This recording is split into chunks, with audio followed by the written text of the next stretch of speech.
तो आज का चैप्टर है एपी अर्थमेटिकल प्रोग्रेशन, समांतर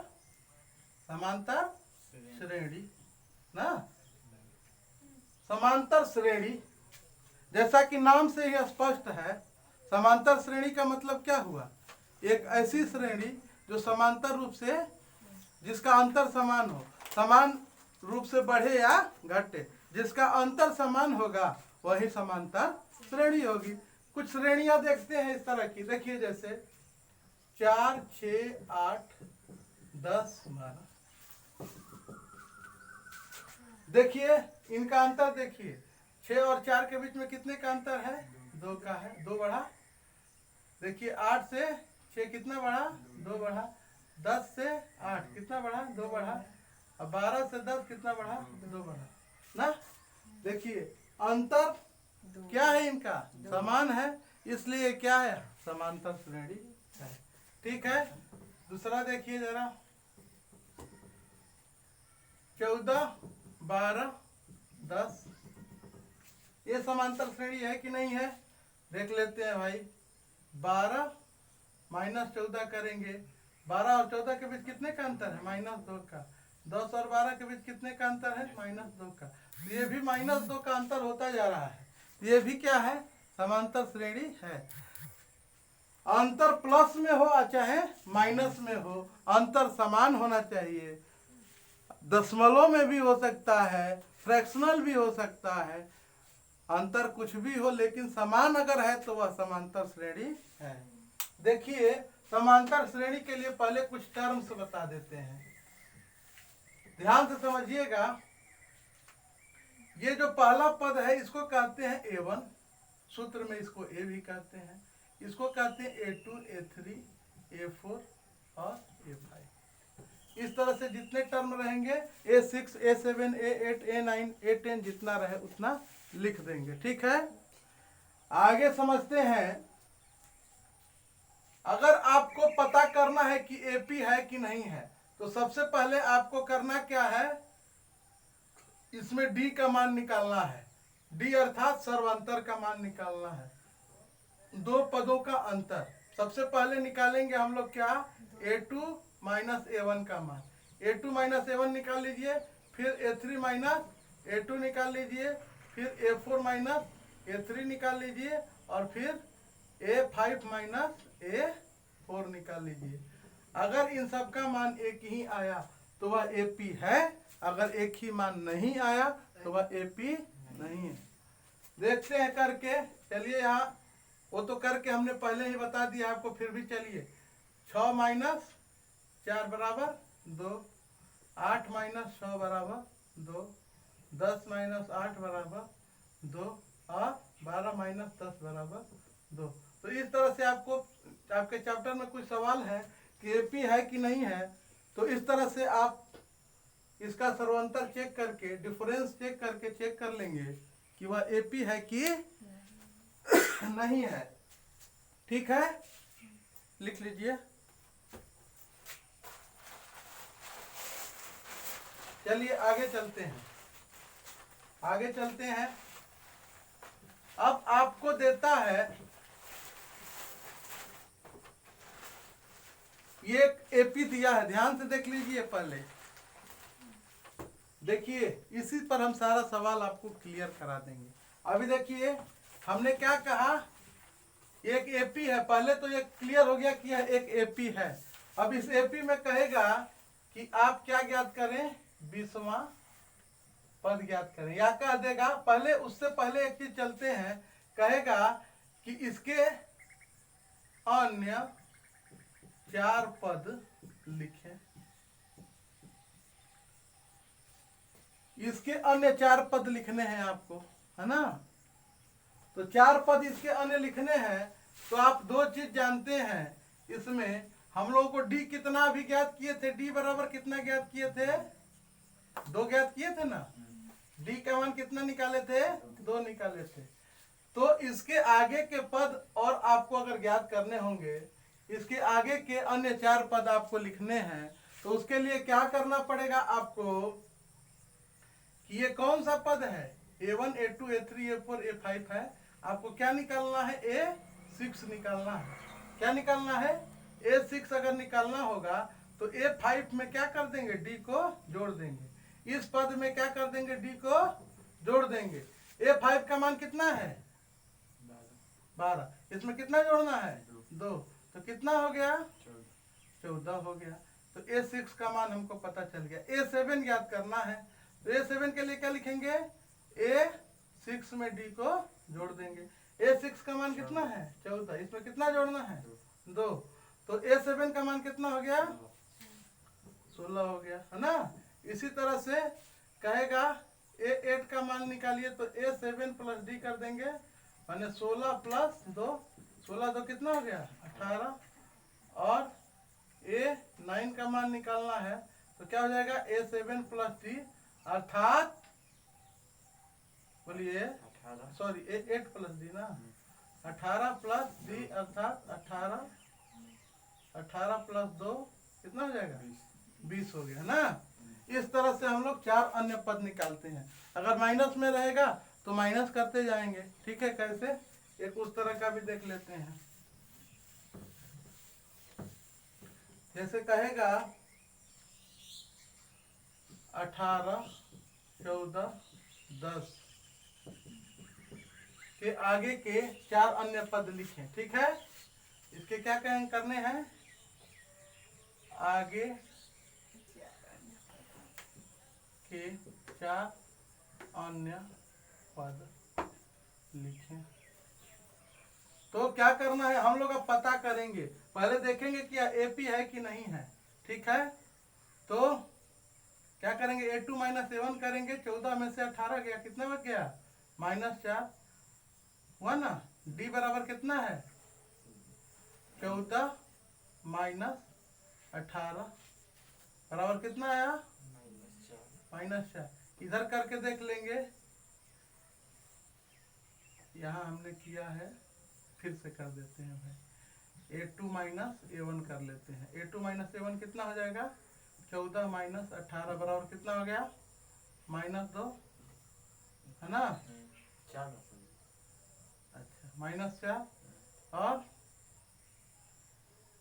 अब क्या करेंगे? A3 माइनस A1 करेंगे तो कितना हो जाएगा? 10 माइनस 14, ये भी कितना हो जाएगा? -4। दोनों स्थिति में D का मान कितना आया? -4 आया, अर्थात यह AP है। जब यह पता चल गया कि यह AP है तो इसके 4 अन्य पद लिखने हैं।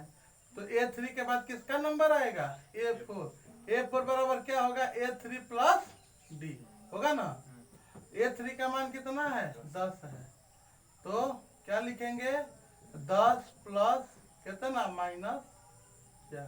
D का मान -4 है, तो -4 ही लिखना पड़ेगा। 10 प्लस -4 अर्थात -4 को घटाना पड़ेगा 10 में से, कितना बचेगा?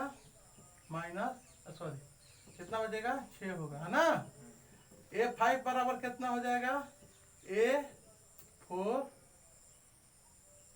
Plus D। A4 का मान कितना है? 6 है, प्लस D का मान -4, कितना हो जाएगा? 2 हो जाएगा। इस तरह से निकाल लेंगे। जब वो कहेगा 4 को कह रहा है तो A6 का मान निकाल लीजिए। A5 प्लस D करिए। A5 प्लस D माने 2 प्लस -4 कितना हो जाएगा? -2। और A7 बराबर कितना हो जाएगा? A6 प्लस D -2 प्लस कितना? -4। तो दोनों माइनस में हो गया तो कितना हो गया? -6 हो गया, ठीक है। इस तरह से निकालते चले जाएंगे, ठीक है। आ रहा है? जी सर। चलिए,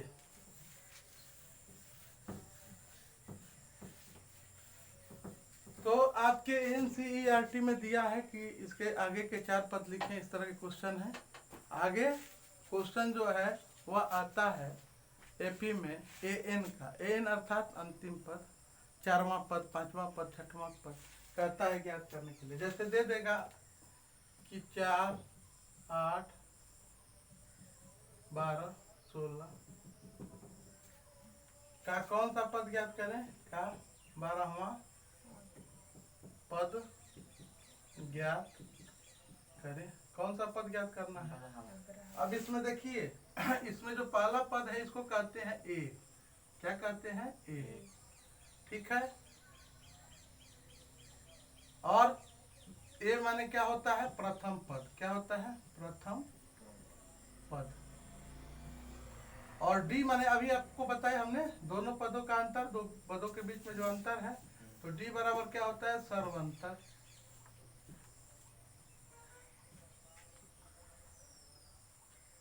उसके बाद ए एन, पहले चलते हैं एन पर। एन माने होता है जो पद पूछ रहा है, अंतिम पद, जो पद पूछे, है ना। और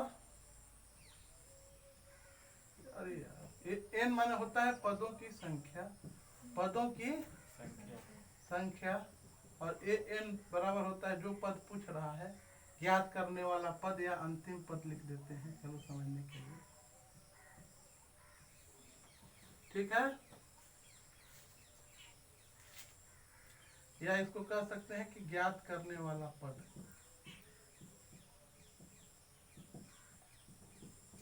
ठीक है, समझ में आ रहा है? तो इन सब से एक फार्मूला बनता है। क्या फार्मूला बनता है? ए एन का। ए एन बराबर होता है A plus N minus one into D. ठीक है। अगर आपको ए एन ज्ञात करना होगा तो A plus N minus one into D से ज्ञात कर सकते हैं। जहाँ ए बराबर क्या होगा? प्रथम पद। डी बराबर क्या होता है? सर्वांतर। और एन बराबर क्या होता है? पदों की संख्या। एन बराबर ज्ञात करने वाला पद। ठीक है ना। अब चलते हैं कोई जैसे ये सवाल है, इसमें कह रहा है कि 12वां पद ज्ञात करिए। तो इसमें क्या दिया है? ए बराबर कितना दिया है बोलिए तो? ए बराबर कितना दिया है? 4 दिया है। डी बराबर कितना दिया है? 8 माइनस 4, कितना हो गया? 4 ना। और एन बराबर दिया है कितना? 12। 12वां पद ज्ञात करना है। तो कह रहा है कि ए 12 कितना होगा? ए 12 का फॉर्मूला लिख दीजिए। ए 12 बराबर क्या हो जाएगा? बोलिए। ए का मान कितना है? चाहे एक बार A plus N minus one, 12 minus 1 into D, यही ना।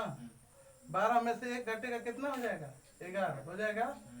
तो ए प्लस 11 डी हो गया। ये समझ में रहा है? ए 12 बराबर क्या हो गया? कहेंगे वैसे पूरा मैं डिटेल्स लिख सकता हूँ, आपको करना कुछ नहीं है। यहाँ 12 दिया थे वो कम करके यहाँ पर लिख देना है और डी का मान लिख देना है। नहीं तो पूरे फार्मूला में मान रख के बनाइए, कोई दिक्कत नहीं है। दोनों तरह से देखिए, इसको या तो ऐसे बना लेंगे, ए का मान कितना है? 4 प्लस 11 इंटू डी का मान कितना है? डी का मान 4 है। और 4 प्लस 44 ना। 44 4 कितना हो गया? 48, है ना। समझ में आ गया? तो ए 12 कितना होगा इसका? 48 होगा। और इसको खूब डिटेल्स में बनाते तो ऐसे बना सकते थे। लिखते फार्मूला पहले ए एन बराबर A plus N minus 1 into D. अब ए की जगह पे कितना लिखते? 4 प्लस 12 माइनस 1 इंटू डी की जगह पे कितना लिखते हैं? डी की जगह पे 4, है ना। बराबर 4 प्लस 11 गुणे 4, 11 चौक 44, 4 48, ऐसे भी हो जाएगा। ठीक है ना। वही बात यहाँ भी लिखा है, उसमें कोई अंतर थोड़ी। ठीक है। ये था मोटे मोटे तौर पर ए एन। ठीक है। अब इसमें कई तरह के सवाल आते हैं। कह देगा कि कई बार एन पूछ देता, एन दे देता है, ए दे देता है, डी दे देता है, एन पूछ देता है। कई बार ए एन देगा, एन देगा, डी देगा, ए पूछ देगा। कुछ नहीं, इसी फार्मूला से सब कुछ बनेगा। क्योंकि कम समय में हमको पूरा आपको समझाना है। तो ये तो बात समझ में आ गई आपको। अब डायरेक्ट चलते हैं, आपको समांतर श्रेणी के अंतर्गत एक और सवाल आता है एस एन का। ठीक है ना। एस एन का सवाल आता है। एस एन माने पदों का योगफल। ठीक है ना।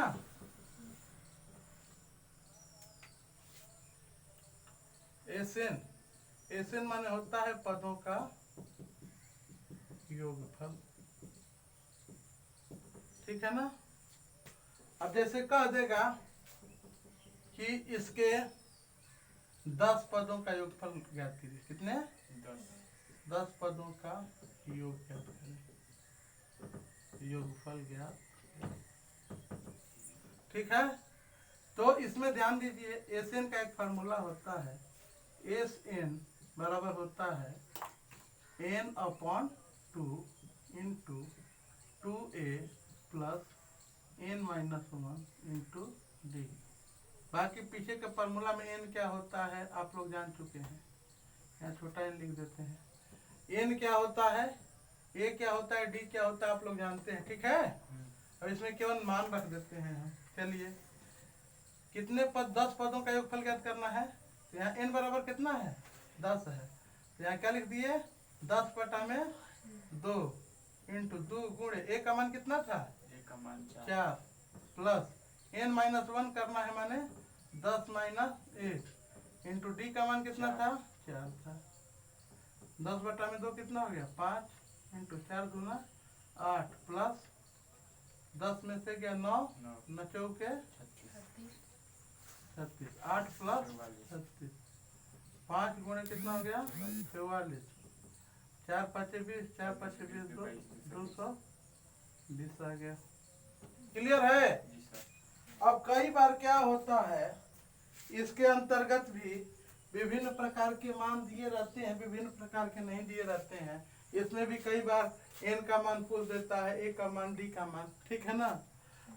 तो एन का मान पूछता है तो द्विघात समीकरण बन जाता है इसमें, ठीक है। उस तरह का सवाल हम बताते हैं नेक्स्ट क्लास में, पहले मोटे तौर पर इसको समझा लें। ये समझ में आ गया ना, कोई दिक्कत? अच्छा इसमें अगर दे देगा इस तरह सवाल, मिटा दें, इसमें अगर इस तरह से सवाल दे दे कि इसका, इसमें 10 पदों का योगफल, या इसमें ये दे दे 10 पदों का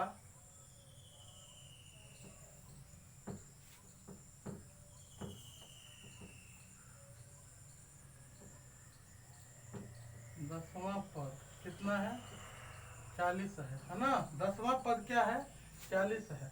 अब कहेगा कि एस 10 ज्ञात करिए, 10 पदों का योगफल ज्ञात करिए। एस 10 माने 10 पदों का योगफल, और यहाँ ए 10 दिया है और एस 10 पूछ रहा है।